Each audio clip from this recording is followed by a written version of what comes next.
আমি doctor Mohammad Abdul Mobin Talukdar, consultant diabetologist হিসাবে Bangladesh diabetic অ্যাসোসিয়েশনের গুলশান কেন্দ্রে 20 বছরের অধিক কাল কর্মরত ছিলাম। বর্তমানে আমি প্রেসক্রিপশন পয়েন্ট বরানীতে নিয়মিত রোগী দেখছি। আসলে ডায়াবেটিস নিয়ে আমরা অনেক কথা বলে থাকি, কারণ এটার গুরুত্ব হচ্ছে যে ডায়াবেটিস একটা গ্লোবাল মহামারী। গোটা দুনিয়াতে ডায়াবেটিস এত বেশি, যার ফলে ডায়াবেটিস নিয়ে আমাদের বারবার কথা বলতেই হয়। তো এখন আমরা প্রথমে যদি একটু মনে করি যে ডায়াবেটিস আসলে কাকে বলে। মানুষের শরীরের ব্লাড সুগারের লেভেল এক নির্দিষ্ট মাত্রার উপরে যদি থাকে এবং সেটা যদি পারসিস্ট করে, তাকে আমরা ডায়াবেটিস মেলাইটিস বলি। যেমন নর্মাল ব্লাড সুগার হচ্ছে 6 মিলিমল পার লিটারের কম একটা মানুষের খালি পেটে, এবং গ্লুকোজ খাওয়ার পরে যদি ব্লাড সুগার 7.8 কম হয়, তাহলে সেটাকে আমরা নর্মাল ব্লাড সুগার বলি। আবার খালি পেটে ব্লাড সুগার যদি 7 কিংবা তার বেশি মিলিমল পার লিটার, অথবা গ্লুকোজ খাওয়ার পরে যদি 11.1 মিলিমিটার পার লিটারের উপরে হয়, তাকে আমরা ডায়াবেটিস বলি। এবং এর মাঝখানে যে অবস্থা, সেটা হচ্ছে আমরা বলি বর্ডারলাইন ডায়াবেটিস। অর্থাৎ একটা মানুষ নর্মাল ব্লাড সুগার হবে, অথবা বর্ডারলাইন হবে, অথবা ডায়াবেটিস হবে, এর বাইরে আর কেউই নেই। তো এখন ডায়াবেটিস আসলে কারণ কি? মেইনলি কারণ হচ্ছে জেনেটিক। বাবা মার ডায়াবেটিস ছিল, তারপর আমাদের পূর্বপুরুষের ডায়াবেটিস ছিল, সেখান থেকে আমাদের ডায়াবেটিস আসছে। আর একটা হচ্ছে এনভায়রনমেন্ট মানে আমরা কি পরিবেশে আছি, আমরা কেমন খাওয়া দাওয়া করছি, কেমন এক্সারসাইজ করছি, এর উপর ডিপেন্ড করে ডায়াবেটিসটা কার কখন কিভাবে হবে। আর এরপরে ডায়াবেটিস কত প্রকার? ডায়াবেটিস WHO এর নিয়ম অনুযায়ী ডায়াবেটিস আসলে 4 প্রকার। এক নম্বর হচ্ছে টাইপ 1। টাইপ 1 ডায়াবেটিস মানে বডিতে একটা ইমিউনোলজিক্যাল রিয়াকশনের কারণে বিটা সেল ধ্বংস হয়ে যায়। ধ্বংস হওয়ার কারণে শরীরে ইনসুলিন সেক্রেশন একেবারে কমে যায়, যার ফলে ব্লাড সুগার বেড়ে যায়। এই ডায়াবেটিসকে বলা হয় টাইপ 1 ডায়াবেটিস।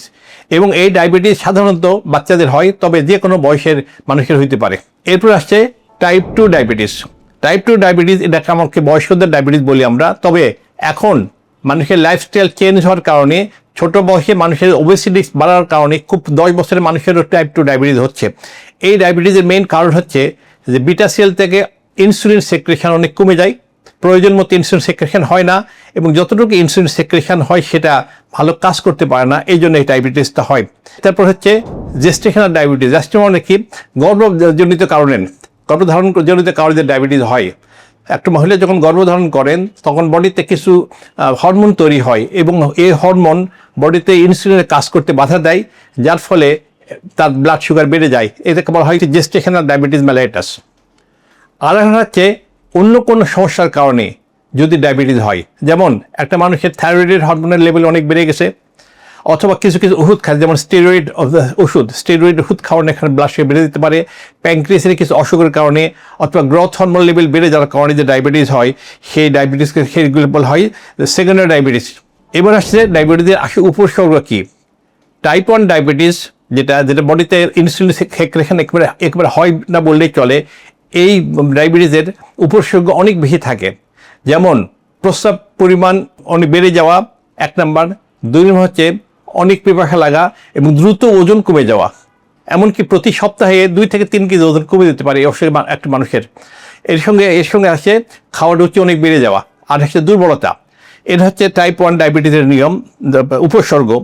আর টাইপ 2 ডায়াবেটিসের উপসর্গ সাধারণত দেখা যায় যে পেশেন্টের নতুন ডায়াবেটিস ধরা পড়েছে, তার যদি কোনো জটিলতা না থাকে, তাহলে দেখা যায় যে টাইপ 2 ডায়াবেটিসের কোনো নেই, কোনো উপসর্গ নেই।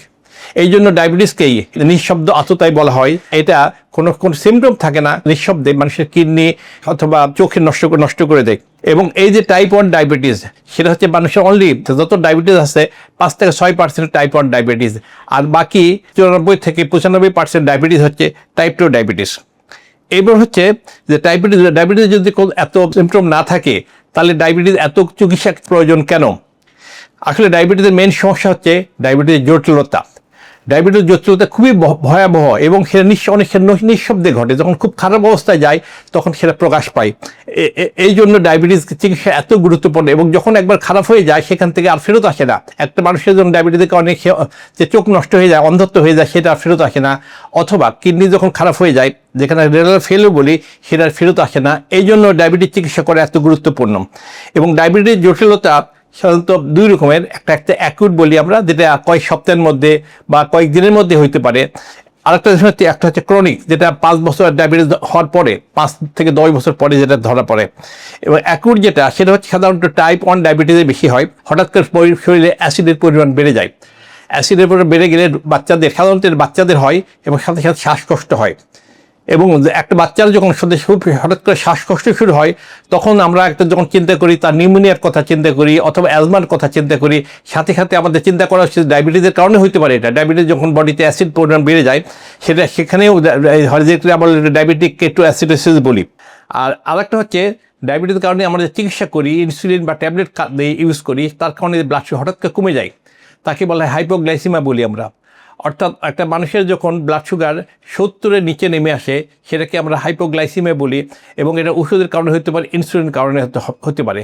এবং এই হাইপোগ্লাইসিমিয়া যখন হবে, পেশেন্ট আমরা বুঝতে পারবো কীভাবে, সেটা হচ্ছে পেশেন্ট হঠাৎ করে অস্থিরতা, খারাপ লাগা, হাত কাঁপা, গা ঘামা, বুক ধরপড় করা, এই ধরনের উপসর্গ দেখা দেয়। এরকম যদি হয়, পেশেন্ট যদি জ্ঞান থাকে, অনেক সময় পেশেন্ট অজ্ঞান হয়ে যায়, জ্ঞান হারিয়ে ফেলে। যদি পেশেন্ট জ্ঞান থাকে, তখন সাথে সাথে তাকে গ্লুকোজ বা চিনি জাতীয় খাবার বা কোনো ফলের রস খাওয়াই দিতে হবে। আর যদি কোনো জ্ঞান হারাই ফেলে, তখন সাথে সাথে তাকে হসপিটালাইজ করতে হবে। এরপরে আসতেছে ক্রনিক কমপ্লিকেশন। ক্রনিক কমপ্লিকেশন যেগুলো বলি আমরা, ব্লাড ভেসেলের কমপ্লিকেশন, অর্থাৎ ব্লাড ভেসেল ধ্বংস করে দেয় ডায়াবেটিস, আনকন্ট্রোল ডায়াবেটিস। সেটা ছোটো ছোটো ব্লাড ভেসেল হইতে পারে এবং অনেক বড় বড় ব্লাড ভেসেল হইতে পারে। যে চিকন ব্লাড ভেসেলে যেগুলো হয়, সেগুলো বলা হয় যে মাইক্রোভাস্কুলার কমপ্লিকেশন বলা হয়। এই মাইক্রোভাস্কুলার কমপ্লিকেশন কারণেই আমাদের চোখে যে সমস্যা হয়, তাকে বলে রেটিনোপ্যাথি। এবং রেটিনোপ্যাথি কী হয়, আস্তে আস্তে চোখের ভিশন কমে যায়। ব্যবস্থা না নিই তাহলে একটা সময় দেখা যায় অন্ধত্ব হয়ে যায়, মানুষ অন্ধ হয়ে যায় ডায়াবেটিসের কারণে, তাকে বলা হয় রেটিনোপ্যাথি। আরেকটা হচ্ছে কিডনির সমস্যাটা হয়, তাকে বলা হয় নেফ্রোপ্যাথি। এবং নেফ্রোপ্যাথির পিয়াটা হচ্ছে কি, হঠাৎ করে ইউরিনে প্রোটিন যাওয়া শুরু করে, প্রোটিন যাতে যাতে আস্তে আস্তে কিডনির কাজ করার ক্ষমতা কমে যায়। এবং এই সময় কী হয়, মানুষের রক্তশূন্যতা হয়, ক্ষুধামন্দ হয়, দুর্বল লাগে। এই সময় একটা সময় কিডনি ফেল যেটা বলি, এবং পেশেন্ট ডায়ালিসিস পর্যন্ত যেতে পারে। আরেকটা হচ্ছে নিউরোপ্যাথি। নিউরোপ্যাথি হচ্ছে ডায়াবেটিসের কারণে নার্ভের ব্লাড ভেসেলকে ধ্বংস করে দিয়ে নার্ভকে অকেজ করে দেয়। এটা হচ্ছে কিছু পায়ের নার্ভকে জ্বালা পোড়া এবং হার্টের প্রবলেম, এই ধরনের সমস্যা দেখা যায় এই নিউরোপ্যাথির কারণে। এবার হচ্ছে বড় ভেসেল ড্যামেজ হলে আমাদের কি হয়, বড় ভেসেল ড্যামেজ যখন হয়, তাকে দেখবার হয় যে সেরিব্রাল ভাস্কুলার যে কমপ্লিকেশনগুলো হয়, তার মধ্যে হচ্ছে স্ট্রোক। ব্রেনের যে সমস্যা হয় তাকে বলা হয় স্ট্রোক বলা হয়। রক্ত চলাচল বন্ধে ব্রেনের রক্তক্ষরণ হয়, অথবা ইস্কিমিয়া হয়, রক্ত চলাচল বন্ধ হয়ে কিছু পার্ট মারা যায় ব্রেনের, সেগুলো বলা হয় স্ট্রোক বলা হয়। আবার হার্টের একই কথা, এছাড়াও আমরা সবাই জানি যে হার্টের যে সমস্যা হয় রক্ত চলাচল বন্ধ হওয়ার কারণে, যেটা অ্যাঞ্জিনা পেক্টোরিস অথবা হার্ট অ্যাটাক যেটা বলি, এটা হয়। এরপরে যেটা হয় যে পায়ের রক্তনালী ধ্বংস হয়ে যায়, যার ফলে কী হয়, পায়ে গ্যাংগ্রিন হয়, ফুট আলসার হয়, এবং সেখানে অনেক সময় আমাদের অ্যাম্পুটেশন করতে হয়। এই হচ্ছে আমাদের ডায়াবেটিস মেইন আমাদের জটিলতা। এরপর হচ্ছে diabetic prevention. Bangladesh diabetic association এখন ডায়াবেটিস প্রিভেনশনের জন্য আমরা কাজ করছে, এবং ডায়াবেটিস অনেক ক্ষেত্রেই, বিশেষ করে টাইপ 2 ডায়াবেটিস অনেক ক্ষেত্রে প্রিভেন্ট করা সম্ভব।